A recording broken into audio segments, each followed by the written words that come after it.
7 o'clock, and everything went wrong. I got there around midnight.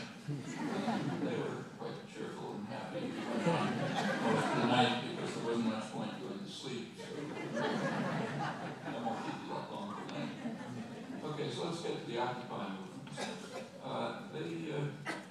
I think they will prove, as we said, to be of historic importance. They're certainly unprecedented, both in their scale and their character. There, of course, have been plenty of popular movements over the years, but none quite like this. And that makes sense. The times are unprecedented. This is the first major popular response to a radical change in American history. If you look at the trajectory of American history since the beginning, it's been on a pretty steady course of growth, development, industrialization, expansion of rights, expansion of democracy, and there have been ups and downs. There's regression too, but and it hasn't been very pretty in many respects. I won't go into that, but the general course has been fairly steady over a couple hundred years, and that's changed. It changed in the 1970s quite significantly. During this whole period, even in the darkest times, there was almost always a kind of a sense of hopefulness. We're going to get out of this somehow. We'll keep going on our long course. I'm just about old enough to remember the Great Depression.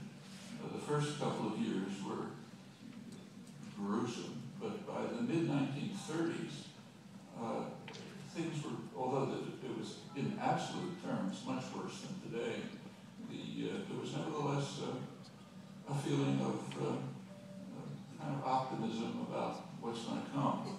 My family was mostly unemployed working class, so I could see how they felt, but it was the revival. The labor movement had been totally crushed in the 1920s, mainly by Woodrow Wilson's Red Scare, but it was beginning to revive. The CIO was organizing. There were sit-down strikes, which are very threatening to private power. A sit-down strike is one step before the realization that we can take this place over and run it ourselves, and we don't need the bosses, and that's frightening. And those and other pressures were leading a sympathetic administration to introduce quite significant reforms, and you could feel it. You could feel it in people's lives. The Depression didn't end. It didn't end until the Second World War, but which was a huge government stimulus, which did get the country out of depression, just as a much smaller stimulus could get us out of this much smaller recession. But right throughout the late 30s, there was a feeling, a definite feeling that it's going to be over. We can work together. We can get out of this. It's going to be better somehow. That's not true now. Throughout the country, there's a feeling of anger, frustration, hopelessness, despair, hatred of everything, hatred of institutions. You see it in polls, and you can see it if you just go around. There's a recognition of something which unfortunately is true. Policy is designed to ensure that it's not going to get better. In the manufacturing industries, the real unemployment today is pretty much like it was during the depths of the Depression. But then there was an understanding, well, it's going to come back. And now on the present course, it's not going to come back. Not on the present course, at least. And I stress again, by design, there are alternatives. There always have been, there always are. And it's true today. And our particular concern always, today as well as other times, always ought to be with the most deprived African Americans, whose fate should be particularly on our minds these few days, commemorating the birth of Martin Luther King.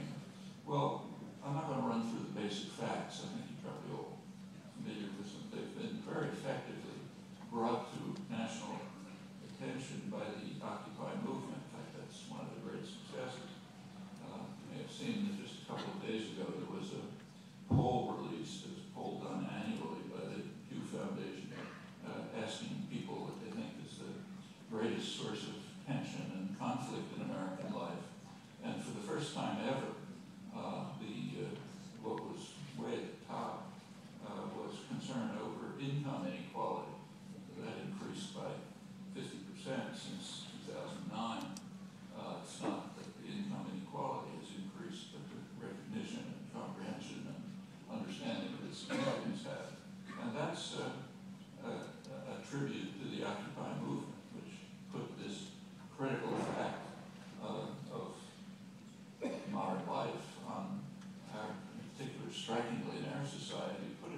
see that I'm not alone.